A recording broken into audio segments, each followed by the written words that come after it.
எல்லோருக்கும் வணக்கம். சென்ற பதிவில் குறைகள் அதை பற்றி நம்ம கொஞ்சம் அலசணும். அ, எல்லாருக்குமே அது புரிஞ்சிருக்கும், பிடிச்சிருக்கும்னு நம்புகிறேன். ஏன்னா எல்லா சராசரி மனிதர்களுக்குமே தேவையான ஒரு விஷயம். அது அது மறுக்க முடியாத ஒரு உண்மை.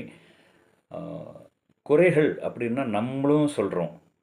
நீங்க என்ன பத்தி சொல்லுவீங்க? நான் உங்கள பத்தி சொல்வேன். நம்ம 2 பேரும் சேர்ந்து வேற ஒருத்தங்கள பத்தி சொல்லுவோம். அந்த வேற ஒருத்தவங்க நம்மள பத்தி சொல்லுவாங்க. ஸோ, அ இந்த குமரி தனியா போனாலும் கொட்டாவி தனியா போகாதுங்கிற மாதிரி இந்த குறைகள் கூட தனியா போகாது. ஒருத்தர் ஒருத்தர் எங்கேயாவது கோத்து வச்சுட்டு தான் போகும். அந்த மாதிரியான ஒரு அ சூழ்நிலையில நம்ம வாழ்ந்துட்டுருக்கோம். ஏன்னா, குறை கூறுதல் அப்டின்னா என்ன? ஒருத்தர மதிப்பிடுதல். ஒருத்தர வந்து குறைவாக மதிப்பிடுதல். அ அதாவது நம்ம எதிர்பார்த்த மாதிரி அவங்க இல்ல. இல்ல நம்மளுடைய மனநிலைக்கோ, சூழ்நிலைக்கோ தகுந்த மாதிரி அவங்க இல்ல அப்டின்னும் பொழுது, அது வந்து ஒரு குறையாக வெளிப்படுது. ஒரு அ மனோதிடம் இல்லாத ஒரு மனிதர் குறை சொல்லிக் கொண்டே தான் இருப்பார். ஏன்னா, அ ஒரு ஒரு வழக்கு சொல்லுவாங்க இல்லையா? ஒரு திருடன புடிக்கணும்னா, முதல்ல அந்த போலீஸ்காரனுக்கு வந்து அந்த திருடனுடைய மைண்ட் இருக்கணும். ஒரு திருடன் மாரி யோசிச்சா மட்டும் தான், அ அந்த திருடன புடிக்க முடியும் அந்த போலீஸ்காரரால. அப்படின்னு நம்ம ஒரு வழக்கு இருக்கு இல்லையா? அந்த மாதிரி என்கிட்ட ஒரு குறை இருக்கு அப்படிங்கிறது எனக்கு தெரிஞ்சா தான், குறைங்கிறதே என்னன்னு எனக்கு தெரியும். அப்பதான் வந்து அ அத வந்து அழகா இன்னொருத்தர் மேல திணிக்க முடியும். குறைங்கிறது வந்து திணிப்பு தான். வேற ஒண்ணும் இல்ல. அ சில பேரு வெளிப்படையா முகத்துக்கு நேரா சொல்லிடுவாங்க. சில பேர் வந்து இத யார்கிட்ட சொன்னா அது சம்மந்தப்பட்டவங்க கிட்ட போய் சேரும் அப்படிங்கிறத அ பாகுபடுத்தி சொல்லக்கூடிய நபர்கள். அவங்கலாம் அ தன்னைத்தானே புத்திசாலி என்று பறைசாற்றிக் கொள்பவர்கள். அந்த மாதிரியான மக்களும் நடுவுல இருந்துட்டே தான் இருக்காங்க.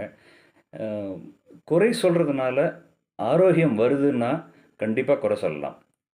அதுக்கூட குறைங்கிறத வந்து ரொம்ப அழகான அம் ஒரு தெளிவான ஓட்டத்தில, உங்களுடைய மனசுல வந்து அது குறை அப்படிங்கிற விஷயமா பார்க்காம, அவங்களுக்கு இந்த பேட்டர்ன்ல சொன்னா, அது அவங்களுக்கு ஒரு இன்ஸ்ட்ரக்ஷனாவோ, ஒரு அட்வைஸாவோ, இல்ல ஒரு சஜஷனாவோ அப்படி மாத்தலாம். குறைகள வந்து நீங்க குறையா சொல்லாமல், அத வேற ஒரு பாணியில சொல்லலாம். அதற்கு நெறைய வழிகள் இருக்கு.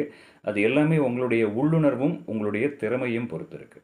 நீங்க ஒரு விஷயத்த ஒரு நல்ல அணுகுமுறையோட சொல்லும் பொழுது, அந்த குறை கூட அவங்களுக்கு மனசுக்கு ஒரு நிறைவ குடுக்கும். தன்ன தானே மாத்திக்கிறதுக்கு ஒரு ஆர்வம் காட்டுவார்கள். இது வந்து ஒரு நிரூபிக்கப்பட்ட ஒரு உண்மை. இப்போ உதாரணத்துக்கு ஒரு 4 பேர் உட்கார்ந்து பேசிட்டு இருக்காங்க. நீங்களும் அங்க இருக்கீங்க. இந்த 5 பேர் இல்லாம வேற ஒரு நபர பத்தி எல்லாருமே அங்க குறை சொல்லிட்டு இருக்காங்க அப்படின்னா, அந்த கலந்துரையாடல் முடிஞ்சதுக்கப்புறம் நீங்க எழுந்து வெளியில போயிட்டீங்கன்னா, அ அவங்க மிச்சம் இருக்கிறவங்க வந்து குறை கூறக்கூடிய ஒரு நபர் நீங்களாகத்தான் இருப்பீர்கள். அதுல எந்த ஒரு அ சேஞ்ச் ஆஃப் தாட்டே கிடையாது. ஒரு மாற்று கருத்தே கிடையாது.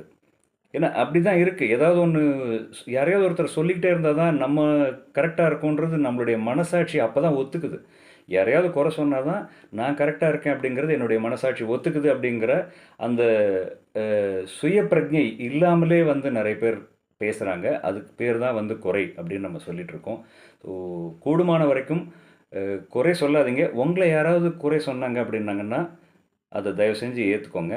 ஏன்னா, அ அப்பதான் வந்து அந்த பக்குவம், அந்த தெளிவு நிலை. யாரோ ஒருத்தர் நம்மள குறை சொல்லும்பொழுது நம்ம மனசு எவ்வளோ சங்கடப்படுதோ, அதே மாதிரி அடுத்தவங்கள நாம குறை சொல்லும் பொழுதும், அவங்க மனசும் இப்படிதான் சங்கடப்படும் அப்படிங்கிற அந்த ஒரு தெளிவான ஒரு உண்மைய நீங்க உணர்ந்துட்டா, நம்ம யாரும் குறை சொல்ல மாட்டோம். கூடுமான வரைக்கும் குறை சொல்லாம இருப்போம். அதுதான் வந்து மனித உறவுக்கு ரொம்ப ஒரு ஒரு மகத்தான ஒரு உன்னதமான ஒரு பாலமா அமையும் அப்படிங்கிறது வந்து இந்த இடத்துல நான் பதிவு பண்ணிக்கிறேன். மீண்டும் சந்திப்போம். நன்றி. வணக்கம்.